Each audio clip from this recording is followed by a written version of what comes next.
চলো আজকে বানিয়ে ফেলি কাশ্মীরি আলুর দম এবং সাথে গরম গরম নান পুরি। হাফ চামচ বেকিং সোডা, হাফ চামচের কম একটু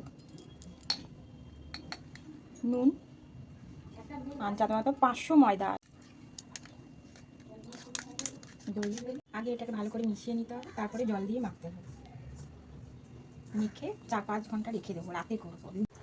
এটা মেখে রেখে দিতে হবে 4-5 ঘন্টা ফোলার জন্য, যাতে ফোলে আর কি।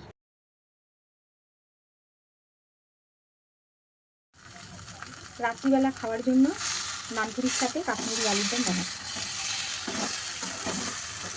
এই দিন ছিল রবিবার, তাই আমাদের বাড়িতে স্পেশাল রান্নাটা মা করেছিল।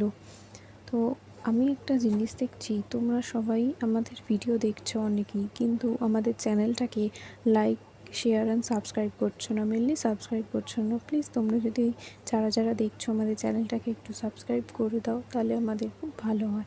আমরা আরও এরকম নতুন নতুন অনেক ভিডিও নিয়ে আসবো। তাহলে আজকে আসি, তোমরা সবাই খুব ভালো থেকো এবং আমাদের পাশে থাকো। প্লিজ সাবস্ক্রাইব করে দিও। টাটা।